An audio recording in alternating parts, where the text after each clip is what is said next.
Washington, district de Columbia, capitale fédérale des États-Unis d'Amérique.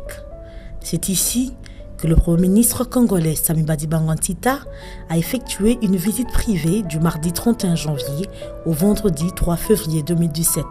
Comme nous allons le voir, ce qui était au départ une visite privée allait revêtir un important caractère diplomatique et économique par la qualité et le nombre de personnalités américaines que le chef du gouvernement a rencontrées dans la capitale américaine.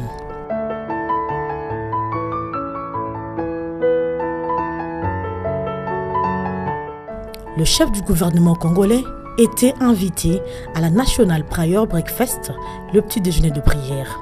Il s'agit d'un événement qui est organisé par les hommes politiques chrétiens, sénateurs, membres du Congrès, ministres et autres pour célébrer leur foi chrétienne tous les premiers jeudis du mois de février.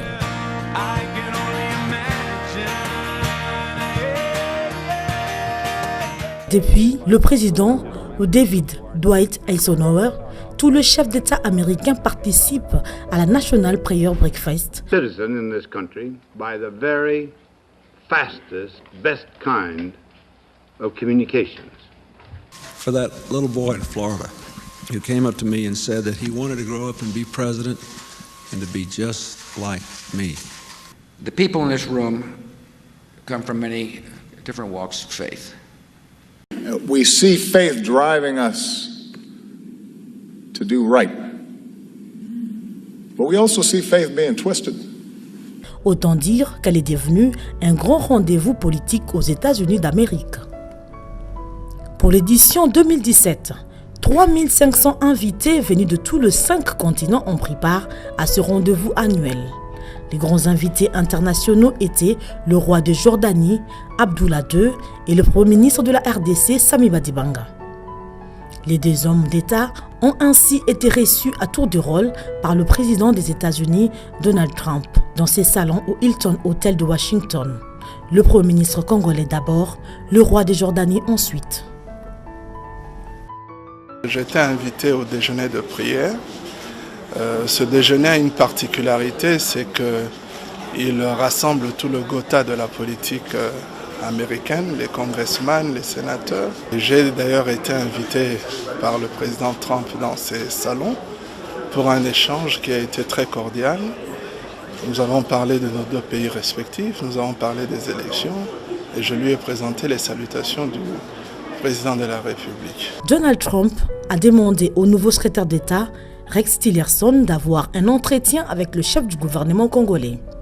Les deux hommes ont effectivement un échange fructueux et ont convenu d'organiser une autre visite de Samy Badibanga aux États-Unis en fonction de leurs agendas respectifs.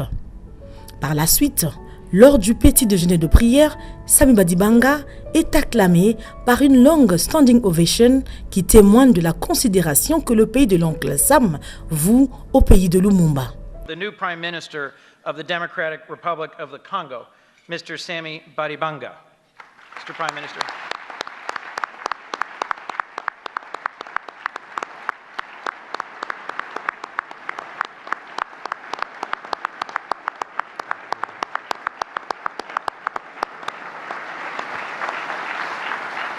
There are so many other parliamentarians, members of the...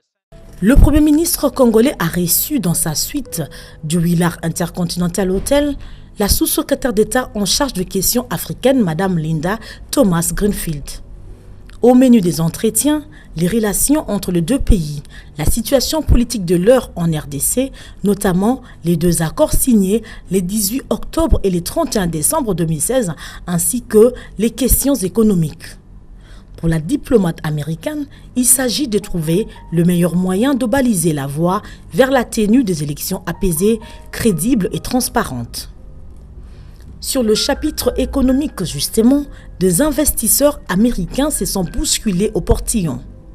M. Glein, à la tête de cette délégation, a évoqué avec le Premier ministre Samy Badibanga les opportunités d'investir dans les logements sociaux ainsi que dans le secteur de l'énergie et du développement des infrastructures de base. Une autre délégation, conduite par Jorget, a échangé avec le chef du gouvernement congolais autour du financement de l'énergie et des nouvelles technologies. Des autres délégations des investisseurs américains ont clôturé la série de séances de travail.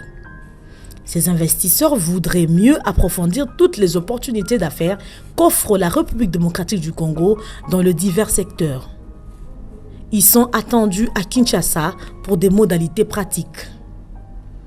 C'est dans la soirée du mardi 7 février 2017 que le Premier ministre Samy Badibanga a regagné Kinshasa. Il a été accueilli par plusieurs membres du gouvernement congolais, le gouverneur de Kinshasa, André Kimbuta, et les autorités provinciales de la police. Une fois dans la capitale, il a réitéré ses condoléances à la famille de Etienne Tshisekedi suite au décès du président de l'UDPS. J'étais bouleversé, vous savez, les liens qui m'unissent ou qui m'unissaient à cette grande personnalité. C'est une triste nouvelle, c'est Tambaoba qui a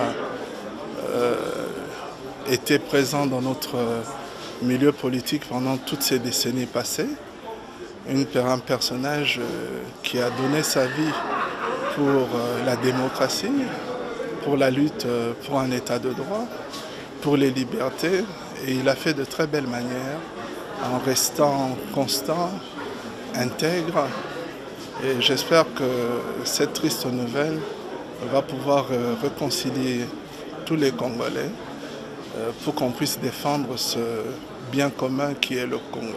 Sans conteste, la réussite du voyage du Premier ministre Samy Badibanga augure un renouveau de relations entre la République démocratique du Congo et la première puissance du monde, ainsi qu'une réconfiguration de la place de notre pays sur la scène internationale. Comme qui dirait, heureux qui, comme Badibanga, a fait un bon voyage.